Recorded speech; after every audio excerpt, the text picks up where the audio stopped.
Tajuk kertas kerja ini adalah Tanah Adat dan Masyarakat Orang Asal, dibentangkan Sempana Ekocipta UMS 2020.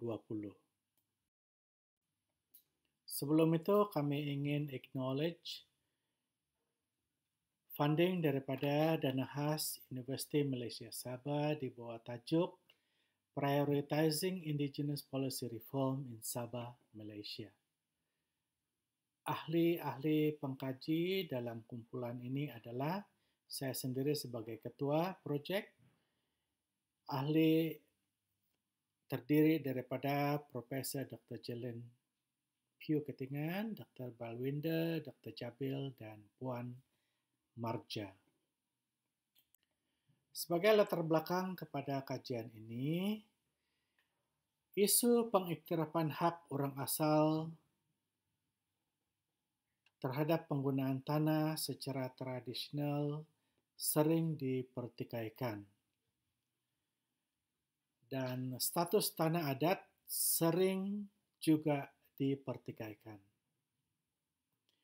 Namun pada dasarnya, orang asal ini kita dapati sangat unik kerana mereka mempunyai satu sistem kepercayaan dan gaya hidup serta cara hidup tersendiri yang semuanya diurus dan ditadbir melalui sistem adat. Dan sistem adat ini adalah merangkumi keseluruhan kehidupan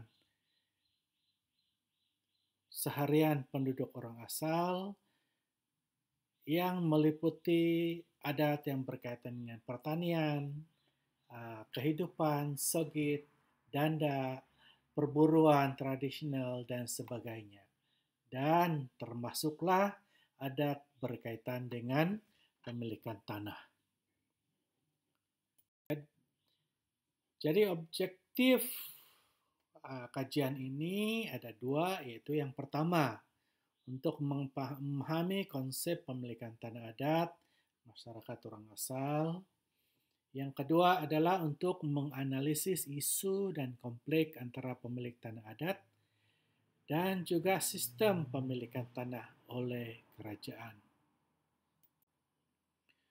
Untuk melaksanakan kajian ini, kami menggunakan metode kajian case. Dan kajian case yang kami sudah laksanakan adalah di 4 buah kampung di bawah Persatuan Penduduk Asal Sinumagang Tinumantoki Areas yang terdiri daripada Kampung Bongol, Kampung Mengob, Kampung Rungus Nahaba, dan Kampung Sinalapak. Untuk memahami lebih lanjut berkaitan dengan adat dan juga pemilikan tanah ini, beberapa orang penulis dan pengkaji terdahulu telah pun memperakui beberapa perkara yang ada kaitan dengan tanah adat dan orang asal. Misalnya Telapak 2011 berkata bahawa tanah adat adalah tanah yang menjadi kehidupan masyarakat pribumi terutama dalam kalangan sosial, dalam kegiatan sosial dan sosial ekonomi mereka. Manakala penulis terkenal, pengkaji terkenal, Amity Doolittle mengatakan bahawa tanah adalah kehidupan bagi orang asal. Jadi secara ringkasnya, bagi orang asal, tanah adalah merupakan aset. Tanah adalah keluarga. Tanah adalah kehidupan. Tanah adalah pertanian tradisi. Tanah adalah hasil hutan. Tanah adalah tempat tinggal. Dan tanah adalah pusat kepada adat istiadat dan merupakan destinasi terakhir dalam kepercayaan orang asal. Berdasarkan daripada permasalahan kajian dan objektif kajian, kami mendapati untuk objektif pertama khususnya berkaitan dengan pemilikan tanah, bahawa orang asal sebenarnya mempunyai sistem pemilikan tanah sendiri. Dan sistem ini ditadbir melalui sistem adat bagi orang asal. Nah, di pihak kerajaan pula, sistem ini diiktiraf di bawah Ordinan Tanah tahun 1930. Dapatan yang kedua, untuk objektif yang kedua adalah kepahaman pemilikan oleh orang asal berkaitan dengan tanah ini sangat berbeza dengan cara kepahaman oleh kerajaan di bawah Ordinan Tanah Negeri Sabah.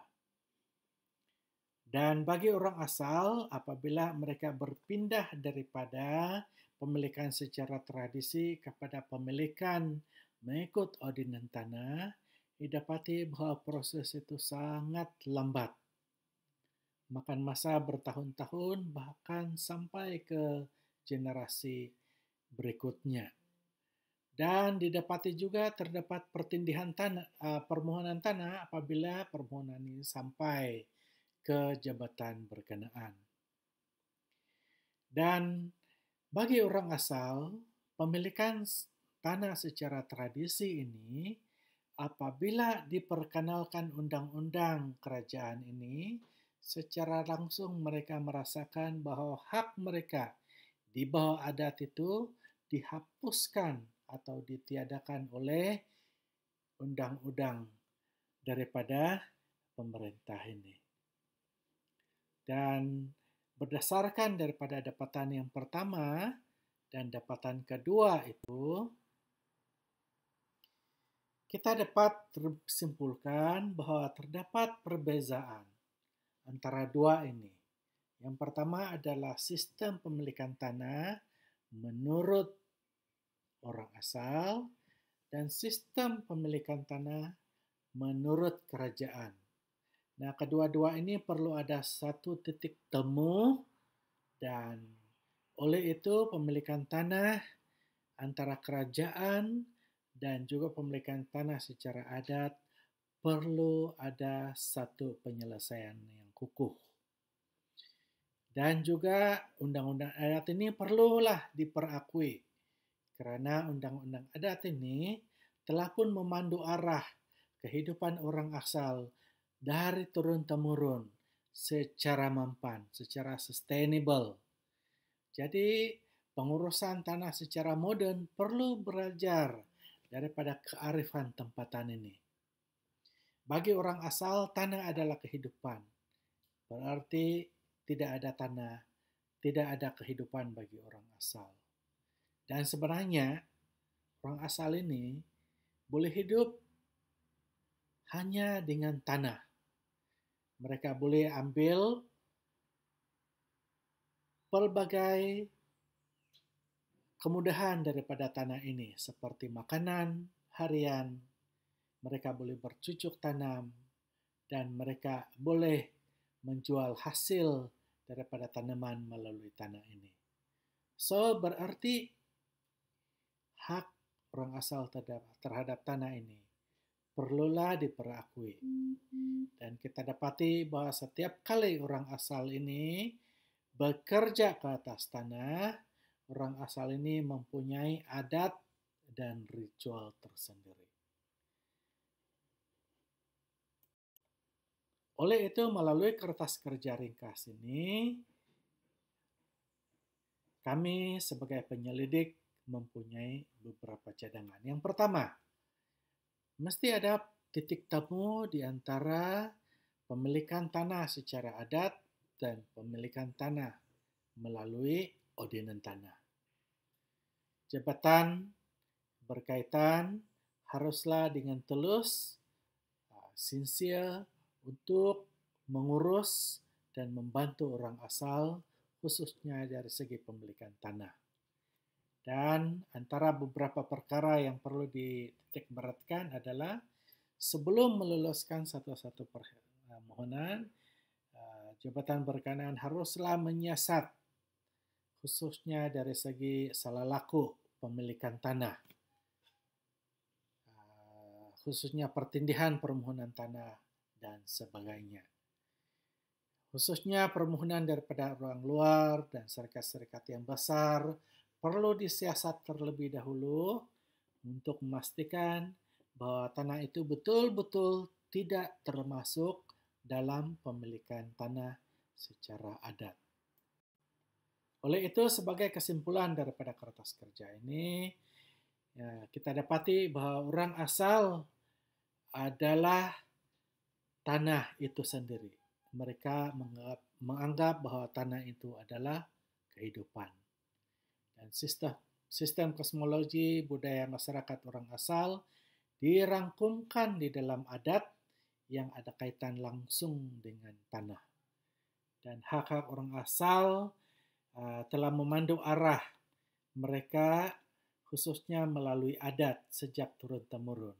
Dan perkara ini perlulah diperakui di bawah Undang-Undang Tanah Adat dan Undang-Undang Tanah Kerajaan perlu menghormati undang-undang yang dilaksanakan dan dipraktikkan di bawah adat atau sistem adat bagi orang asal.